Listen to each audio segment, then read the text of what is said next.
right the fuck up. Holy shit, that was loud.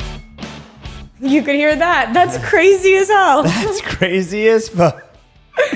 Anyway, welcome back to Baltimorons. We got Heather Kelley on today. Mike Frank, Heather Kelley, Frank Oliver Collective. Yes, Liv I is am over Heather here in the background. In the situation there today. You go. Yeah. We're talking a little bit about market update. We don't do this a lot, and I love market update. It's like the most boring but yet satisfying conversation ever. I would agree. I mean, I just think that especially in the last, I would say quarter, so much has changed in the market that I think this is necessary and very relevant no matter where you stand position-wise. Seconded. What was blowing my mind was year over year, market improvement was literally upwards of 6.5%.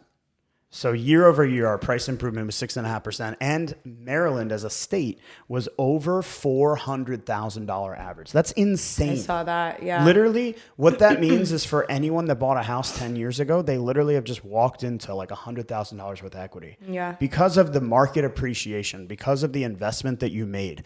And especially wild, not talking about finances, but with what's been going on in the stock market in the last 4, 5, 6 years, it has not been as progressively growing as it has in other sectors of the market. And so real estate has really stuck in there, continuing to improve and continuing to strive for more market share, I guess is the better way to put it. Mm-hmm. One of the things I noticed was that, as it talks about like the fastest growing communities in Maryland, Brooklyn Park was I number saw one. that. That surprised me a little bit.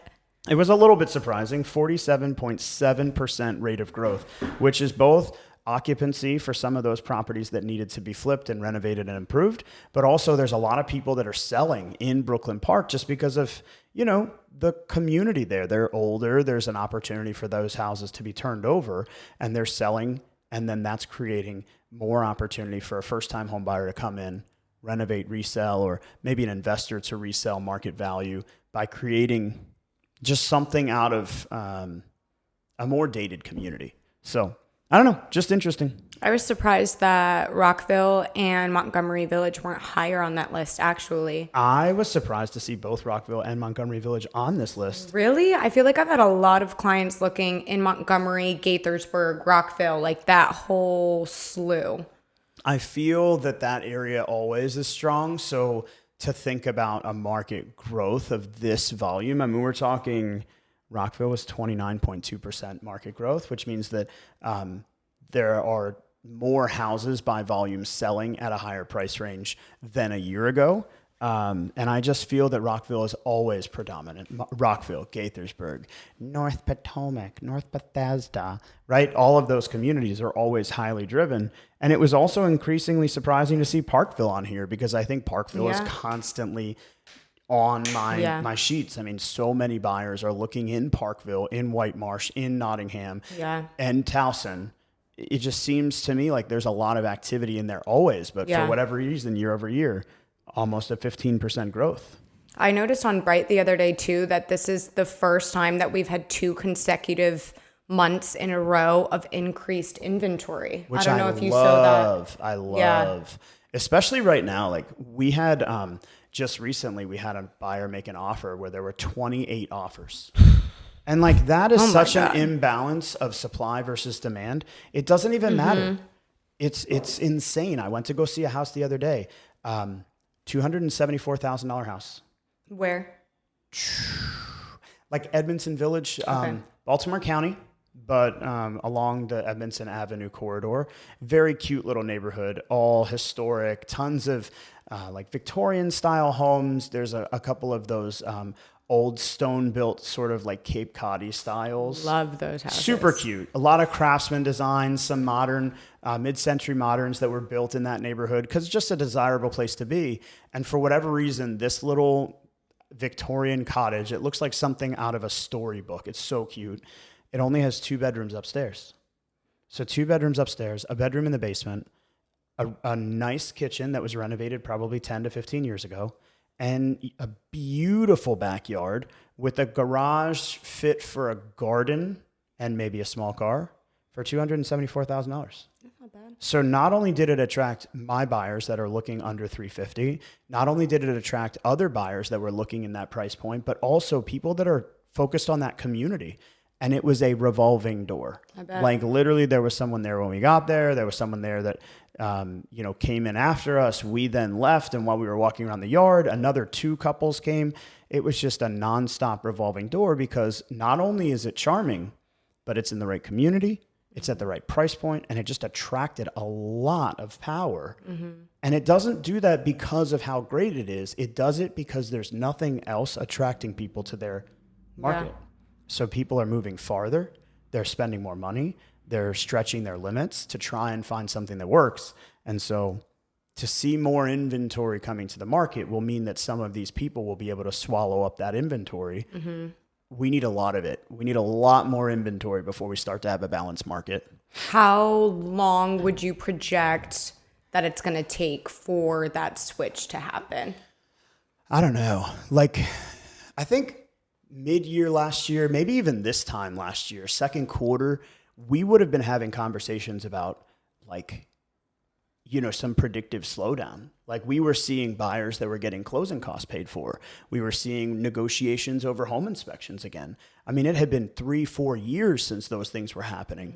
And then something happened towards the end of the year and it just hit different. And all of a sudden we're back in this throw of how many contingencies can I eliminate? How much can I pay? I'm, giving everything to make this work. And while it's upsetting when it doesn't, it's also the only option that you have. Yeah. So right now, I think we have to have some dramatic shift in the next 6 months if I was going to say that it would change in the next year. Like we rode the roller coaster all the way to the high when we were in the middle of COVID. And then we just came down off of that roller coaster fast in 2022. And then 2023 was a little bit of a changing year, but now we're right back up where we started, like all the way back up at the top. There was 2 months when it went from, hey, you can ask for closing costs to be covered, to now it's like, how much are you willing to pay? How much are you willing to come out of pocket? What is your comfortable number that's going to make this worthwhile for you? It went all the way left-sided very, very quickly. I would agree with that. So I think that, 12 months ago, we were looking at, okay, maybe we have some opportunity for this to be balanced again. And now 12 months later, we're like right back into the thrill of 2021 and seeing people really falling in love with the house and doing everything that they can get.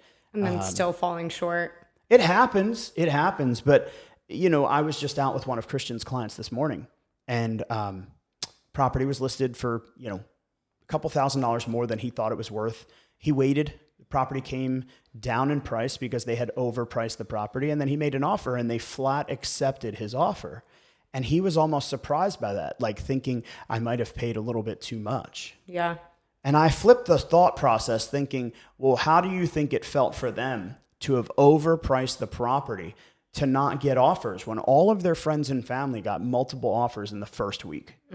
So when they got your offer, they were so grateful that they didn't think twice about accepting it. They didn't want to risk the possibility of going backwards. And what you did was you brought a real value. You can't think of it like you overpaid. You have to think of it like it just came on the market. I made a great offer. The sellers accepted it and we're moving on. Just with a little bit of a speed bump in there somewhere. Yeah. You can't feel like you've given up an arm and a leg and a first child and then regret it. Yeah. Right? The best thing that you can do in this market right now is say, hey, we had 6.4% year over year appreciation from last year. If we have 6.4% year over year appreciation this year and I'm spending $390,000, well, damn, my house better be worth $415,000 next year.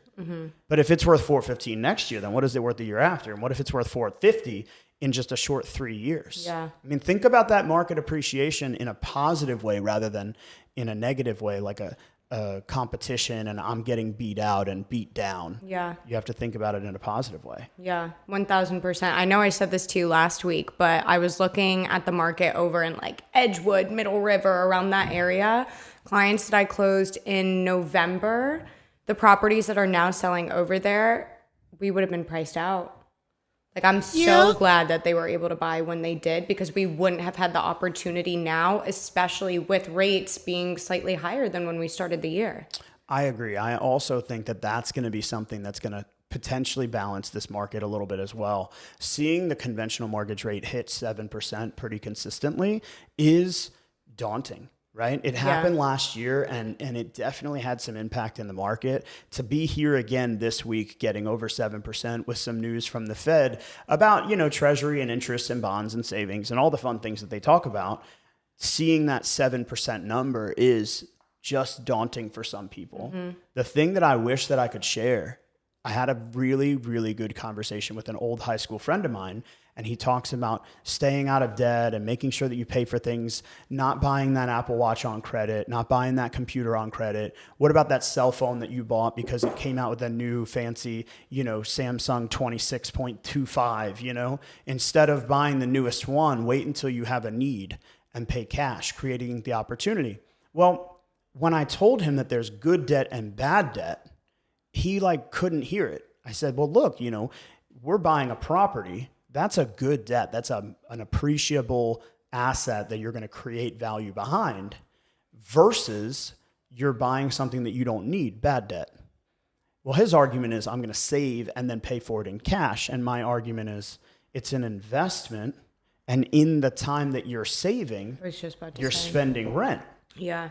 So it's like, you won't take debt because you're afraid of the leverage, but then you'll pay rent to someone else. And so no matter how you spin it, I think about buying today is better than waiting till tomorrow. And even for those people that bought in 2008 and a half, right? Like, the market was going down. We were underwater. We were starving for everything. And they bought a house. And they lost their ass.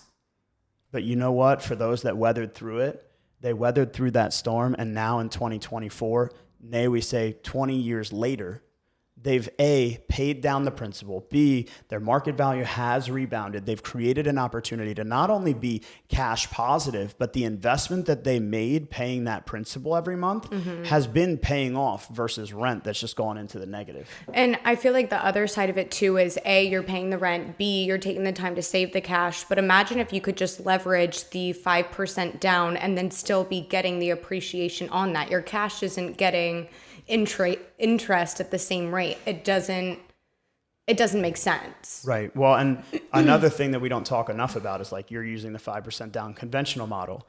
5% down, $200,000 house. We're at, 25,000. No, 10,000. Can't do math. I was about to say. Right. We're at $10,000 cash outlay, but 20% down on that same house might be $40,000. That's too much. Well, what if the market grew by 5% for the next 2 years? All of a sudden, we just laid in an extra $20,000 of equity. And then you can contact your mortgage lender and say, hey, I want to petition or remove my mortgage insurance payment, which might be $80, it might be $200, or it might be $275. But if we can petition that mortgage payment just because the market around me increased, you pay for an appraisal, you waive that mortgage payment, and all you paid was $10,000 down payment, versus the $40,000 that other people are paying to eliminate that $275 a month. It's almost like too smart, it's stupid that we're still having this conversation. And I'm going to bring Christian back. Yeah. There you go. Yeah. I think it's one of those things that's simple to think about, but it's not easy at the same time. I think it's daunting more than anything. Yeah. And I think that people are just more content with what they know. And because this is such a different world, I don't know. I feel like it took me 10 years to start investing in retirement. I never understood it. I didn't get it. It doesn't make sense to me. I don't have a reason why. But had I known what I know now, I would have gone back and done it at 17. Yeah. Had I known what I know now, I would buy the biggest piece of junk I can get my hands on at 18. I would buy a house. I'd live in a cardboard box. I'd move out 10 years later, and I'd be in a better position than I was when I bought my first house at 30. Agreed. So if I could get my feet in it, I would do it all day, every day. I don't care what your rental value is. If you're paying $600 or $800 or $1,800 or $8,000, you're paying someone else's debt down. Someone else has leveraged themselves to create that debt for you, to rent from them so that they can earn profit off of you. Yeah. Boom, roasted. Roasted. Anyway, all right, so housing supply, we're up 6.4% year over year. We've got 2 months of supply. We know that a balanced housing market falls somewhere between 4 and 5 months of supply. We've got nothing but, sunshine and blue skies coming for the next 3 months. Q2, what's your expectation? What do you think is going to happen? Where are we going to be in appreciation? Where are we going to be in average sales prices? Where are we going to be with interest rates? What's your best guess? I see appreciation raising. I feel like... You think we're going to have more than 6.4%? I wouldn't be surprised, just with literally the story that you just mentioned about there being 28 buyers for the exact same property. I don't see home prices coming down anytime soon. If anything, I see them continuing to go up. And I think interest rates will come down a little bit. I can foresee that, but I don't think they're going to come down at a drastic enough pace to offset everything else going on. I totally agree. We had a really funny conversation with our mortgage lender today. With nothing else changing. Nothing's changing. Everything's staying the same in our country and our economy. And yet interest rates continue to go up. Well, why is that? Well, because we're anticipatory of the economy having adjustments. We're anticipatory of the jobs market having adjustments. We're anticipatory of the new home development market having adjustments. We're creating these opportunities where we're hopeful that things are going to happen. And when nothing changes, well, we have to pull back. Yeah. Because we put in interest rates based on what we expect. Yeah. So when the expectation does not happen, we have to pull interest rates back. And I was like, well, that's poopy. That's poopy, the technical term, right? To put it succinctly. It's just, I think that what's going to drive our market is something that no one talks about. If you're living in the Hollywood Hills, your market is going to be driven by stock prices, by job opportunities, by development, by AI, by other improvements that are outside forces. In our market, we're dealing with young people primarily. Young people, first-time home buyers. I mean, shoot, I've sold a first house to a woman that was 64, right? Like it's an entry-level market, and that drives everything. Yeah. Because entry-level market isn't driven by, I had a good year in the stock market. Entry-level market is not driven by my $27,000 bonus. Entry-level market is not driven by, I was able to refinance my vacation rental and now move up my primary home into a bigger house with a view. The entry-level market is driven succinctly by one thing: desire. And people want to live together. People want to move together. People want to create more space. People want to have more things. They want to adopt a pet. They want to have family. They want to get married. And this is something that they desire. So when you bring two people together that make a good living and they decide to spend $2,400, $2,800, $3,500, $3,900 a month in a mortgage, that's what drives the prices of all of this real estate. It doesn't matter what they previously thought they might have wanted. It's just the desire to live there. Yeah. So when the high end struggles because the market changes and the stock market's not growing, the need is we still don't there. feel that. Yeah. And I think that that's the thing that keeps driving our market and other similar communities to become like hot markets for investors, for people to move to, for first-time home buyers, for, young renters that are going to make the transition into home ownership. Mm-hmm. This is why our market is so strong. I would agree. And I think the other side of that too is, I think especially due to the times that we've been in, the rise of social media, et cetera, I think just having something to pass down and a legacy and all of these things are becoming a lot more buzzwordy, and people are getting a lot more understanding of these things and now are chasing them when they're in their 40s, 50s, 60s, 70s. And I'm seeing a lot more of that age point reaching out and saying, hey, I've I never wanna done buy this something before. for I my want to buy. grandkids. Exactly. Yeah, like I've got 2 grandkids. They live with me, blah, blah, blah, blah, blah. And I'm like, oh my God, this is amazing, right? Yeah. And then, they love too, right? Like they love hard. Those people, they want to do this for their grandkids. The amount of times that I hear my grandbabies on the phone, and then you get to know them and you see them and you see that happen, and it's really exciting. Yeah. But something I was just thinking about is just like the idea of when, like the time frame that you make this decision, right?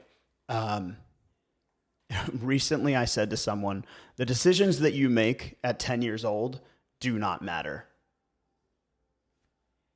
The decisions that you make at 14 years old do not matter. At 17, maybe some of those decisions start to be an impact factor. But at 20, 22, 25, 28, those decisions matter. Sheesh. Those decisions matter, right? I'm now 37, 10 years removed. Damn. Yeah, right? Sheesh. Ouch. But 10 years removed from that period of my life, and I realize now how many of those decisions were impactful in my life today. Yeah. Right? Like what I ate for breakfast didn't matter when I was 12. But now today, what I eat for breakfast matters. I just think it's perspective based, because nothing happens in a vacuum. Nothing happens in and of itself, right? So I would argue the opposite, that what you're doing when you're younger does matter. It just doesn't have as much of a tangible impact. Oh, no, I agree. And that's not what I'm saying. Where I'm getting at is the people that are looking to buy a house at 22, those people will make dramatically different choices about home ownership, equity growth, financial improvement in their lifetime than the people that are looking to buy a house for their grandbabies at 52, right? So the people that invest in real estate at a younger age have more opportunity to weather storms, to create, limitless risk. Yeah. Right? Because if you lose everything at 29, come on, we're not even halfway there. Like, let's go. If you lose everything at 49, that's where the market in 2008 really hurt a lot of people, was that everything that they owned was built up into real estate, stock market, and other investments, and all of a sudden everything went away. Yeah. So they were really, really impacted. People that are buying houses now, they're creating an opportunity to take a $300,000 investment that they bought in 2019, turn it around and sell it for $400,000 in 2024. That's a 5-year return for literally $100,000 in equity. And then they turn around and they reinvest that in, let's just say, a $550,000 house, right? And then what if they did that one more time? By the way, they're doing that 3 times by the time they're 32, 33, 34. That's some real change in life choices. And for those people that haven't bought a house at 50, they're buying their first one. It's $140,000, $210,000, $330,000. And that's a tremendous improvement on their life. But what if they had done it at 30? And that's something that not enough people are talking about. If you're buying property at 30, you're turning around and buying another one at 40, you're buying another one at 50, you're creating 3 times the opportunity for your legacy, as you mentioned. Great. I wish that people would buy the biggest piece of shit that they can get their hands on. I'm working on it. I'm a 1099 employee that just filed my taxes. There you go. Hey, it's on time, though. Ooh, I know, right? On time. 12 hours ahead. Ciao. All right. Well, happy tax day, everybody. Hopefully we're bringing you some good content. We're going to talk a little bit about quarterly improvements. We'll see if we're at that 6.4% or greater come where we would be in July, my birthday. And we'll really see how our market is doing by then. But I think right now, the thing to know is, like, don't get afraid of the interest rate. Agreed. All right, guys. We'll talk to you guys real soon. If you need me, you can reach me on our Instagram at michael.frank___, or you can reach me on our website at frankoliverco.com. You can call or text me at 443-281-9500, or find me on socials, I guess. There you go. Talk to you soon.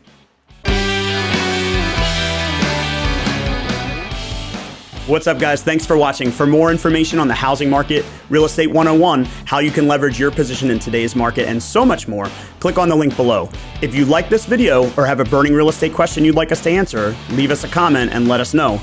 Don't forget to like and subscribe so you never miss an episode, and we'll see you again real soon.